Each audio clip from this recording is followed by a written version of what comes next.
வணக்கம் சகோ, நான் உங்க Sadagopan Ramesh, farmer Indian cricketer.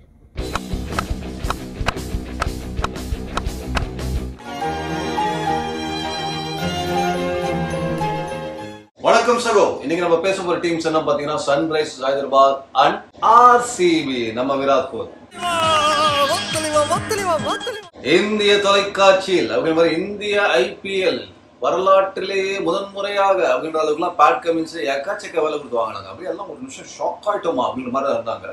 ஆனா ஸ்டார்க் மட்டும் எனக்கு ஷாக் இல்லை, ஏன்னா உங்களுக்கே ஷாக் ஆக போகுது. இப்ப பேட் கமின்ஸ் உனக்கே ஷாக் ஆகும் அப்படின்னு சொல்லிட்டு ஓவர்டேக் பண்ணிட்டு போயிட்டு டபால் 24 crores எடுத்துட்டு போயிட்டாரு. சும்மா அதிரதுல பட் 20 crores அப்படின்றது பேட் கமின்ஸ் அந்த அளவுக்கு ஒரு வர்த்தா அப்படின்றது காலம் தான் பதில் சொல்லும். அழகான ஒரு ஆல்ரவுண்டர், பட் நிறைய எக்ஸ்பென்சிவ் போலிங் எல்லாம் பாத்தீங்கன்னா டைம் எனக்கு நிறைய ரன்ஸ் கொடுத்துருக்காரு. ஸோ எகெயின் 20 கோடிக்கு நம்ம ஊர்ல என்னன்னா ஐபிஎல் ஆப்ஷன்ல மைண்ட்ல ஃப்ரெஷ்ஷா ஒரு விஷயம்லாம் அப்படியே டபக்கு இறங்கும். போன மாசம் வேர்ல்ட் கப் ஜெயிச்சிருக்காரு, கப்பெல்லாம் தூக்கியிருக்காரு, அவருக்கு ஆல்ரவுண்டர் தேவை, டபக்கு வின் சொல்லிட்டு எடுத்துருக்காங்க. பட் நல்ல pick overall. Okay, Travis Head அதை பத்தி நம்ம பேசணும். ரொம்ப ரொம்ப important. Opening combination Sunrisers Hyderabad வந்து அதுல கொஞ்சம் உற்று நோக்கணும். ஏன்னா வெறும் மயங்க் அகர்வால் அண்ட் அபிஷேக் சர்மா வச்சு ஓட்ட முடியாது. அங்க ஒரு அதிரடியான ஒரு எக்ஸ்ப்ளோசிவ் ஓபனர் கண்டிப்பா வேணும் அப்படின்றத பத்தி பேசணும். என்னோட பதிவிலேயே நான் குறிப்பிட்ட பெயர் யாருன்னு பாத்தீங்கன்னா டிராவிஸ் ஹெட்டுக்கு சன்ரைசர்ஸ் ஹைதராபாத் போனா நல்லா இருக்கும், போறதுக்கான ஒரு வாய்ப்பு இருக்கும்னு சொன்னா கரெக்டா டிராவிஸ் ஹெட்டை பிடிச்சிருக்காங்க. எக்கச்சக்க காசு இருந்தது. குஜராத் டைட்டன்ஸ்க்கு அப்புறம் பாத்தீங்கன்னா பர்சி எபிமா அப்படின்னு சொல்லக்கூடிய அளவுக்கு கொடுத்திருக்காங்க. இப்போ ஆஸ்திரேலியா என்னன்னா நீங்க பாத்தீங்கன்னா கப்பை தூக்கணும். ஆஸ்திரேலியா இப்ப சூட்கேஸா தூக்கிட்டு போறாங்க. டிராவிஸ் ஹெட் ஒரு 2 சூட்கேஸ், பேட் கமின்ஸ் ஒரு 5 சூட்கேஸ். வாடா மச்சான் வா, எப்பா கப்பலா அப்படி ஓரமா போய் நம்ம வா சூட்கேஸ் எடுத்துன்னு போலான்ற மாதிரி துகுதுன்னு உள்ள இறங்கி பூந்து விளையாடி இருக்காங்க ஆஸ்திரேலியன்ஸ். அதுக்கப்புறம் அசரங்கா, இதுக்கு நான் சொன்னா நீங்க அதே பதிவுல எனக்கு ரொம்ப மகிழ்ச்சியா இருக்குங்க. சில விஷயங்கள் ஆக்சுவலி நான் என்னோட பதிவுல சொன்ன சில பெயர்கள்லாம் அந்த டீம்ஸ் அதை நோக்கி போய் எடுக்கவும் செஞ்சிருக்காங்க அப்படின்றது எனக்கு ரொம்ப சந்தோஷமா இருக்கு. அசரங்கா சன்ரைசர்ஸ் ஹைதராபாத்துக்கு வந்துருது. இன்ஃபேக்ட் 1.5 கோடி ரூபாய்க்கு வந்திருக்காரு. நீங்க மீண்டும் சொல்லலாம் அவருக்கு ஒரு இன்ஜுரி ப்ராப்ளம்ஸ் இருக்கு, அது இல்லை அப்படிலாம் சொல்லும்போது 1.5 கோடிக்கு ஒர்த்துங்க. 1.5 கோடிக்குலாம் அசரங்கா ஸ்டீல் நீங்க பாத்தீங்கன்னா. ஏன்னா ஒரு எக்ஸ்பீரியன்ஸ் இருக்கு, ஒரு பிகர் கிரவுண்ட் ஹைதராபாத்ல மறந்துடாதீங்க, பெரிய கிரவுண்ட் அப்படின்ற போது ஒரு குவாலிட்டி ஸ்பின்னர் நல்லா பண்றதுக்கு நான் ஒரு வாய்ப்பு இருக்கு. ஸோ அங்கேயும் கலக்கிட்டாங்க. ஒரு ஓப்பனர், ஒரு ஆல்ரவுண்டர், ஒரு ஸ்பின்னர் அப்படின்னு 3 விதமான ஒரு தரமான கிரிக்கெட்டர்ஸ் எடுத்திருக்காங்க எஸ்ஆர்எச். தனித்தனியா பிரிச்சு வச்சிடுறேன். அவ்வளவு வெறி மாப்பிளைக்கு எல்லாம் உங்களுக்காக மாமா. அதுக்கப்புறம் பாத்தீங்கன்னா உனக்கிட்ட அவர்கள்லாம் எடுத்திருக்காங்க. பட் இன்னொரு முக்கியமான பெயர் என்னன்னு பாத்தீங்கன்னா ஜாதவே சுப்பிரமணியம். அவர் என்னன்னு பாத்தீங்கன்னா ஹாங்காங்ல பிறந்த பையன், பட் நம்ம சென்னைக்கு ரீலொகேட் ஆயிட்டு டிஎன்பிஎல் அப்படின்ற ஒரு டோர்னமெண்ட்ல கலக்கி போட்டிருக்கான் அந்த லெக் ஸ்பின்னர். இன்ஃபேக்ட் டிஎன்பிஎல் ஃபைனல்ஸ்ல லைகா கோவை கிங்ஸ் வின் பண்ணதுக்கு முக்கியமான காரணம் அந்த பையனோட போலிங். 4 for 21 4 வீடு எடுத்திருக்கான். அப்படின்ற போது இப்ப ஐபிஎல்ல லைட்டா டோரை திறந்து விட்டு நீ ஹாங்காங்ல சென்னை வந்துட்டு இப்ப ஐபிஎல் வா அப்படின்னு கூப்பிட்டுருக்காங்க. That's a good pick. நல்லா பண்ணுப்பா ஜாதவே. வந்திருக்கிற இடம் சூப்பர், பட்டைய கலப்பலாம். ஓவரால் இப்ப பாத்தீங்கன்னா எஸ்ஆர்எச் இவ்வளவு விலை கொடுத்து பேட் கமின்ஸ் வாங்கியிருக்காங்க அப்படின்ற பொழுது பேட் கமின்ஸ் தான் கேப்டன் அப்படின்ற மைண்ட்ல வச்சு இன்னும் எக்ஸ்ட்ராவா, ஏன்னா கேன் வில்லியம்ஸா தான் பண்ணாங்க, மறந்துடாதீங்க. கேன் வில்லியம்ஸ் எஸ்ஆர்எச் ஏன் அவ்வளவு விலைக்கு போனாங்கன்னா ஒரு கேப்டன்சியாவும் நம்மளுக்கு ஒரு அசெட்டா இருப்பாரு, ஒரு வேல்யூவா இருப்பாருன்னு சொல்லிட்டு எஸ்ஆர்எச் அதிக விலைக்கு கேன் வில்லியம்ஸ் கொடுத்து எடுத்தாங்க.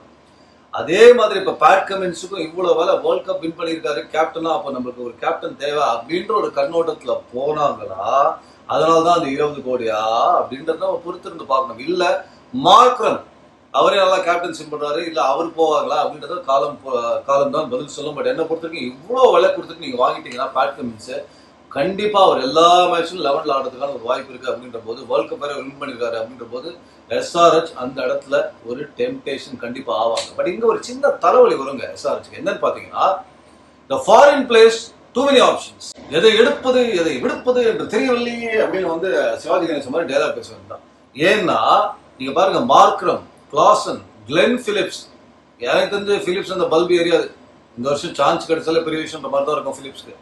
3 மார்க்கோ யான்சன், 4 தவிர Travis head, Pat Cummins, Azarenka அப்படின்ற போது 7 கடப்பார ஃபாரின் பிளேயர்ஸ்ல 4 பிளேயர் தான் ஆட முடியும். அப்படின்ற போது எதை எடுப்பது எதை விடுப்பது, அதுல மார்க்கம், கிளாசன் டெஃபினட்டா ஆடுவாங்க.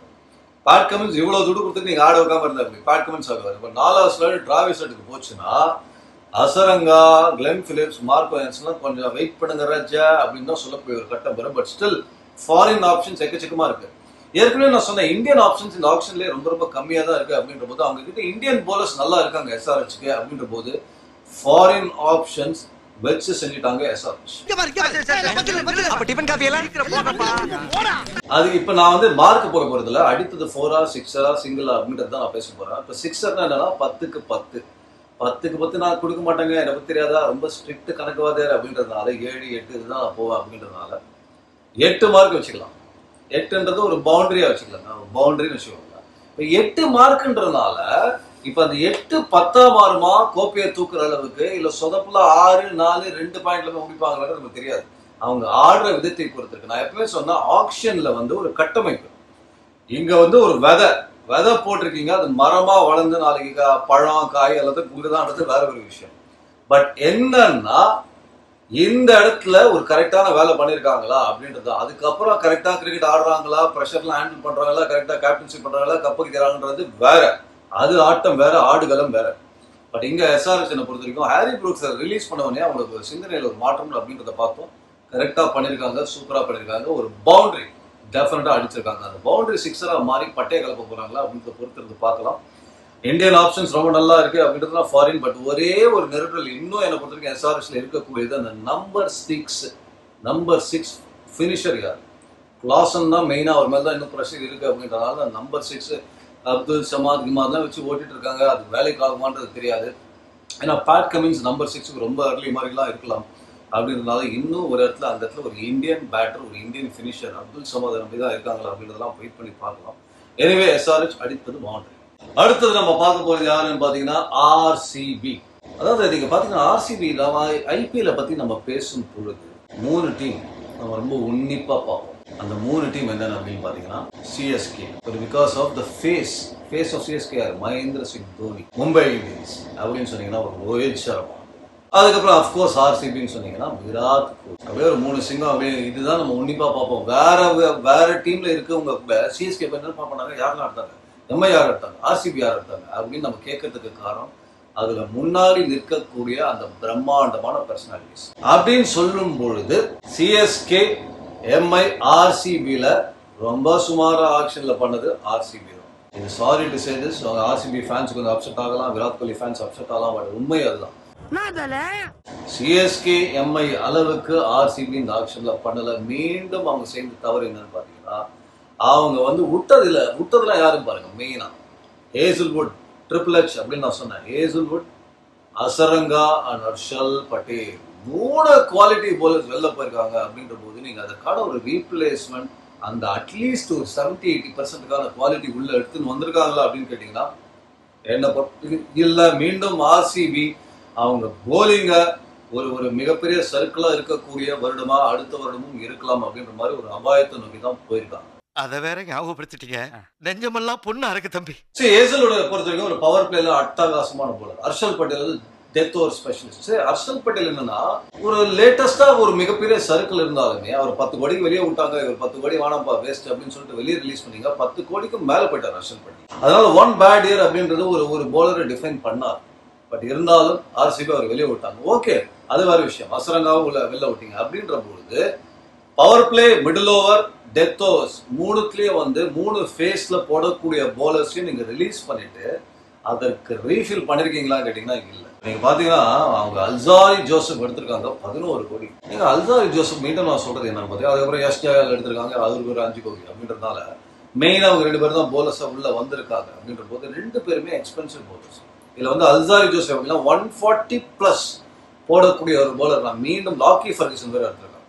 ஸோ இந்த 145 அதெல்லாம் பெங்களூர் விக்கெட்ல கொஞ்சம் வேலைக்கு ஆகாதுங்க, வேலைக்கு ஆகாது. என்னை பொறுத்த வரைக்கும் அந்த ட்ரிக்கியா ஒரு நரித்தனமான பேக்கப் டான்ஸ் ஸ்லோவர் ஒன்று, இல்லை அப்படி திருகி போடுற ஒரு பந்து, இல்லை யாருக்கும் சட்டகாசமா போடக்கூடிய ஒரு பந்துகள், இந்த மாதிரி போலர்ஸ் தான் தச்சுப்பாங்க பெங்களூர்ல. அவங்க தான் கொஞ்சம் ரன் போனாலும் விக்கெட்டும் இருக்கிறதுக்கு ஒரு பர்சன்டேஜ் இருக்கும்.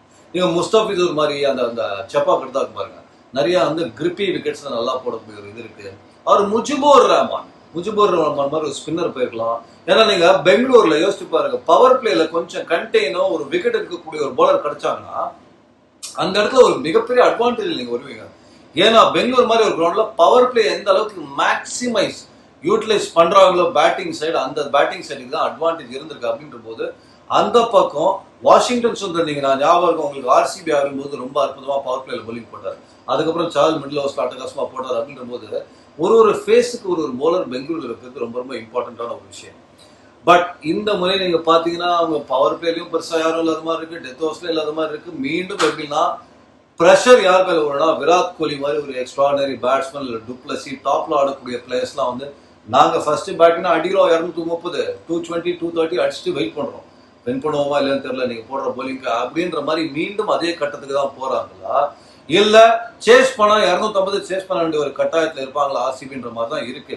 அவங்க பேட்ஸ்மேன் தான் மீண்டும் கராசேக்கு எக்ஸ்ட்ராடனரியா வாங்க மாட்டோம், டமா டமா டமா டமான்னு அடிச்சு எடுத்துட்டு போகலாம் டீம்ன்ற மாதிரி ஒரு ப்ரெஷர்ல திருப்பியும் அந்த பேட்ஸ்மேன் போடப்பட்டார்கள். ஏன்னா போலிங் பேலன்ஸே இல்லாத மாதிரி தான் எனக்கு தோணுது. நம்ம நினைச்சா தெய்வம் நினைக்குது, தெய்வம் நினைக்குது, நீ ஏன்டா நினைச்ச? சோ போலிங்கை பொறுத்த வரைக்கும் பாத்தீங்கன்னா முகமது சிராஜ் நல்லா பண்ணி ஆகணும், கட்டாயமா அவர் கண்டிப்பா பண்ணி ஆகணும். ரீஸ்டாப்லி அவரும் நல்லா பண்ணி ஆகணும். அப்படின்ற பொழுது இவங்க 2 பேரும் மேலதான் மீண்டும் அந்த சுமை பட் பார்க்கணும் விழும். அதெல்லாம் வைசாக் விஜயகுமார் அப்படி இப்படிலாம் வச்சிருக்காங்க.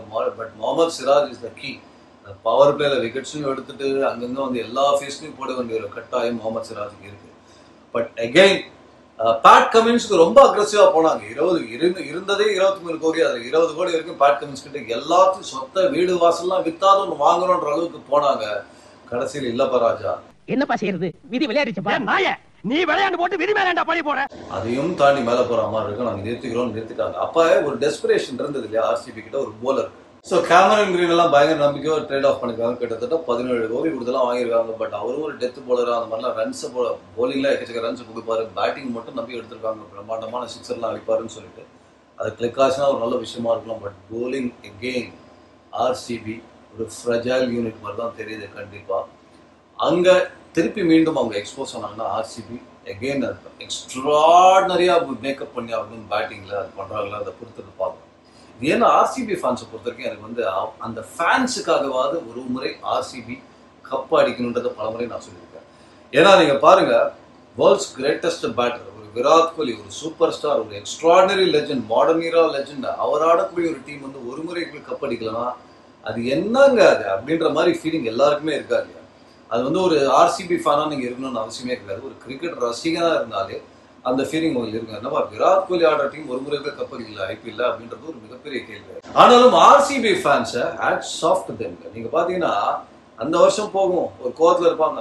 ஆனாலும் அடுத்த வாரம் அவங்க கிட்ட பேசுனீங்கன்னா அடுத்த வருஷம் நாங்க அடிப்போம் கப், நெக்ஸ்ட் இயர்னு ஒரு பர்சன் கூட ஆர்சிபியை விட்டு தராம அந்த தொடர்ந்து நாங்க உங்க ரசிகனா இருப்போம்னு சொன்னாங்க பாத்தீங்களா அந்த ஆர்சிபி ஃபேன்ஸ்.